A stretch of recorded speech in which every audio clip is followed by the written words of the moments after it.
All right, and welcome back to the channel, and welcome back to another TTT event.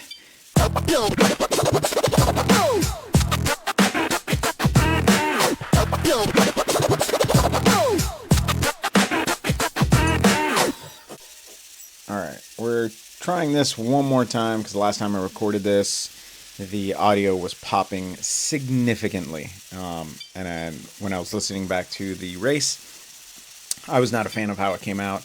And so here we are on the triple flat loops for another TTT Thursday. And we are already moving at a good pace, holding right around 45, 46 kilometers an hour. The goal for us, for our team DW9, this time around was to maintain about 43 kilometers an hour. That is where the course record is at. And so we wanted to do our best to beat the course record and really push as hard as we can. And so after 4 days of intense racing, this being on a Thursday, my Monday was my usual racing with JD and the team, and kind of the team of riffraffs, or misfits rather, that we assemble on Mondays and just kind of wreak havoc, which is a great race. Took second place on that. And then ZRL on Tuesday for the ZRL finals. I believe I came across the line in fifth. And then on Wednesday, ladder racing, again, came across the line in fifth. But, that being a team event, still took the team win. And then now Thursday, we are in the TTT and going full speed. This is my fourth straight day of racing at full speed. No easy breaks, no time for relaxation. This will be the last race of the week for me in terms of, not only team competitions, but, going full on for, almost an hour.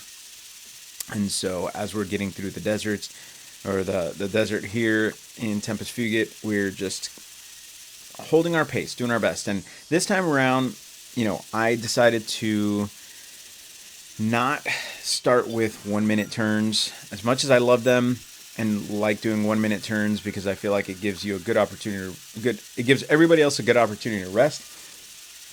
It is still hard. And after 4 days of racing, I went into this race with a little bit more caution. You see that we're starting to catch up to OTR, and as we're catching up to them, that is one of the biggest, ego boosts that you can get when it comes to a time trial race, is catching someone and passing them, specifically on a TTT, knowing that they started about a minute ahead of us. Being able to catch them and pass them on the stage is always a good ego boost. Now, they're a great team. And so whether the tactics were for them to go easy or to push hard, it's still, a good ego boost for us to be able to pass them and encourage the team to just keep pressing on. You see, we got another team ahead of us, DW9. And so as we, passed OTR, our sights are now set on making sure we pass DW9, since they are DW10, because they're just ahead of us. And if we can maintain our momentum and passing them at the top of this hill, then that'll give us a good opportunity to really, build that energy up of excitement, of, morale boost.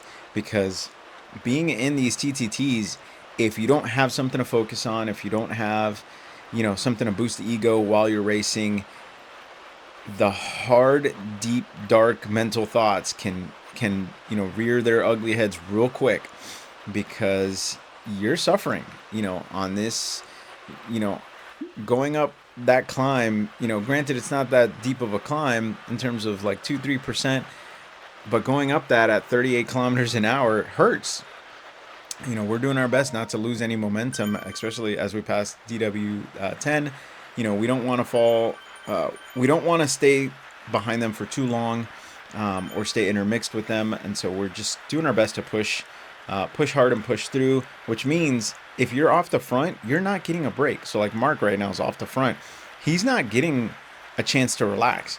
He's not getting an easy downhill, spin your legs just to kind of maintain your momentum. He is pushing in order to push us further off the front, so that way the teams don't stay intermixed together. Now, it does end up happening anyways, which can happen often.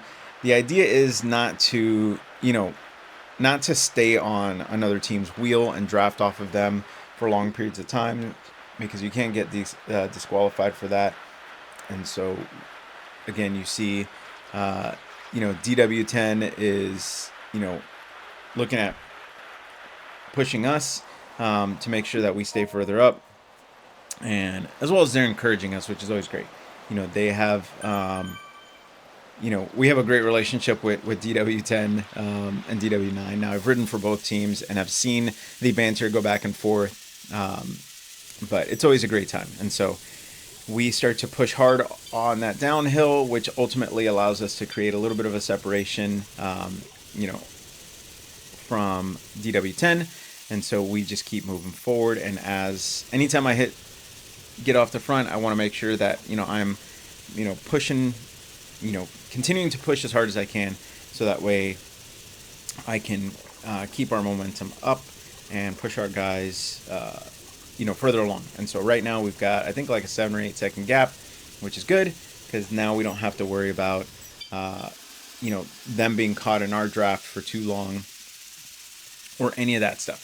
And so as we start to make our way up the coastline here into the beachfront area of Watopia, we do, our team captain is letting us know, which, by the way, our team captain is absolutely awesome. Just, he ran the race in a way where it was back to back of like, hey, this person's up next, this person get ready, and just, being able for him to be able to not only race at this speed, but and then also be able to call out everything that needs to be done, all the tactics, who's moving up, and constantly, evaluating like what we need to do in the moment. Absolutely phenomenal. Absolutely phenomenal. And I feel like that, that was a huge factor into why, we were able to maintain our pace. Now, I do hit a couple spots here on this through the S's. I end up hitting moments where I start to fall off the back a little bit. Now, a few TTTs ago, when I was racing with DW9 and some of the first ones that I've raced with DW9, I would start to get through terrain like this and fall a couple meters off the back and end up, basically falling off. Like, I just could not keep up with their pace. And so this time around, anytime that happened, anytime I found myself, more than a couple meters off the back, or even at a couple meters off the back, I would push. Even if it meant, burning up a little extra energy, I would push to stay on their wheel, because drafting is way better than being by yourself, especially in a race like this. And so, as you can see, Mark goes up to the front again. Ultimately, him being a little bit heavier rider than the rest of us, is, able to pull our momentum, down this hill and allow us to pick up a little more speed. That, and I'm, again, Mark is not, he's not resting when he's on the front. He is pushing, and he is pushing us. And so he's doing a fantastic job, and really was, one of the MVPs of this race, in order for us to maintain our speed in the time frame that we were looking to set. And so again, our average at this point, our average is still around 43, 44 kilometers an hour. So we didn't want to lose that. Going through these S's, it is very easy to lose a lot of your momentum, especially on the uphill parts in terms of average speed. And so we're doing our best to not allow that to happen. And having 8 people in the team is truly, that is magic. Having a large team filled out makes it super easy to not only maintain your speed, but get enough rest in between, which is why you see my average watts right now are hovering and really stay around the 250, 254 mark, because I'm spending equal parts resting and probably not equal parts resting and pushing, but spending enough time resting that my average watts are not very high. They're just under my old FTP. And so, as we're pushing up this hill, again, I'm doing my best not to allow myself to fall too far off the back. Anytime I do find myself in that 6-7 position, I do my best to make sure that if there are guys off the back, a couple meters or maybe a second or two off the back, that I am staying in between. Now, you can see me fiddling with my phone there, and that's because my sweat decided to change my audio call into a video call with one of the guys specifically, and so I ended up having to exit the app and try and work frantically to figure that out. And in that moment, I ended up pushing off the front. I didn't realize it at the time because, again, I was looking at my phone. And when I got back on the call, the guys are like, hey, just stay on for another 30 seconds and you're good. And so I just kept it going. And at that point, I'd already let my our team captain know that I'm going to start doing a minute turns. Again, in the beginning of this race, I ended up just taking 30-second turns. Again, not my typical race style, but I knew that after 4 days of racing, I needed to really see where my legs were at and make sure that I can be available for the second half of this race, because that is something that first half of a TTT, everybody can go hard and really make a monumental effort, but it's that second half that really determines how the team ends up.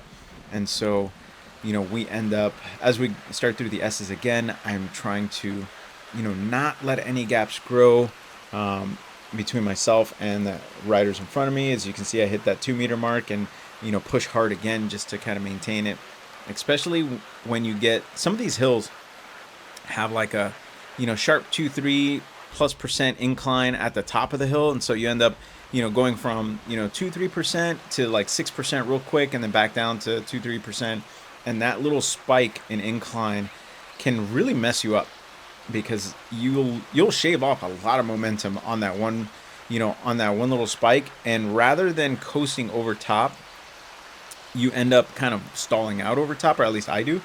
And I want to make sure that that is not happening to me. And so, as we're going through the S's, I am, again, spending a little more effort just to stay with the group through some of these hills, and make sure that I'm not falling off the back, because this is a great team, and I don't want to ultimately end up, falling off the back and not being able to help. Especially when at this point we're already deep into the second half of this race, and I am still feeling good. I'm feeling like I can finish strong, and so that is, why I want to make sure that I don't fall off the back, because as I mentioned previously, at this speed, even though we're going downhill right now, coasting, and I've got a little bit of a gap, but that'll end up closing just through sheer momentum on this part here, and then kind of pushing a little bit harder going through the bridge. But at this speed, if you end up off the back with no draft, they're gone. Like, the team will be gone. They'll end up pushing way past us. And so as we get to, the backside of the hill here of the Italian villas, we are, again, I'm, doing my best to maintain my momentum going uphill and not going too hard off the front, and also not allowing myself to, when I do ease off the front and go back, not to fall too far behind. And that does create a little bit of a bunching in the middle there. And as you can see, we do our best to, line ourselves up anytime we notice that, hey, we are getting side by side. And, we do a better job at that, I think, the second half than the first half. And part of that is because we're all tired. We are all feeling it at this point, in some way, shape, or form. And so, that is giving us kind of like, as people start to ease back a little bit, and the gaps grow in between us, that allows our line to kind of reorientate into a better position, and just kind of straighten that out a bit. And so as I'm off the front again, just pushing as hard as I can to, maintain our speed. We are still at this point, we're still averaging, 40, 43-ish, I think 44 kilometers an hour. And so we didn't want to miss our target there and lose that momentum as we get back into the beachfront part of Watopia, even though we're turning into the desert. And this hill right here is really where, I think ultimately ends up make or breaking, a race, because this hill's just hard enough to where you can lose a lot of momentum if you're not pushing hard. But as you'll see, we end up losing one of our guys on this hill, Mark, because Mark was an absolute beast and truly an MVP in this race, or the MVP of this race, with as much time as he spent off the front, pushing us, especially on the downhills, pushing hard on the downhills. He ends up falling off the back there, and just sending us on our way. He's like, hey, just keep going. Don't worry about me. And that really, the rest of us that are there are, starting to fall apart little by little. We get to a point where it becomes just, rather than trying to maintain a specific order, we're just pushing off the front as best we can. So as you can see, with 1 kilometer to go, I end up pushing myself up. Seth ends up pushing in front of me, and we just kind of keep playing this hopscotch game, so that way we can, keep our momentum. And and right now you can see we're going 49 kilometers an hour. We are not going slow by any means. We are doing our best to, keep that last little bit of momentum up. We've got 7 riders at the final stages of this long race. And so that is absolutely awesome to be able to, push to the line with that many riders, because that's allowing us to help us maintain our speed and, really finish well. And so as we get into this last few hundred meters, our captain's like, hey, push, give it all you got, give whatever's left. And so I push up to about 500 watts or so and just do my best to, maintain my momentum and drag as many of our team up, especially as I saw I was starting to pass everyone. I was going to drag everybody up as best as possible. And as we cross the unmarked line there at the end, I cross at a 49.49, positioning our team to be able to take first place on this race, which was absolutely fantastic. Again, for me, that being day 4 and the 4th victory in a row in terms of team victories, I was absolutely excited to be able to maintain that pace. And again, just really was the cherry on top for a good week. As you can see there, our finishing times, it was awesome. Great racing by all. And again, if you're ever looking for something to do on a Thursday, you can catch us on the course for TTTs, or you can join us however you want. But I will catch you guys on the next race. Hey guys, it's Miguel from That Thing You Just Watched. Hope you enjoyed that video, whether it was a topic on nutrition or racing or a combination of both. Feel free to come back. I will continue to put out videos like this and continue to showcase what you can do with smart nutritional strategies, combining that with racing, because that is what this channel is all about. And feel free to check in if you want to see more racing. Click on wherever the link's at, subscribe, and I will catch you guys on the next race.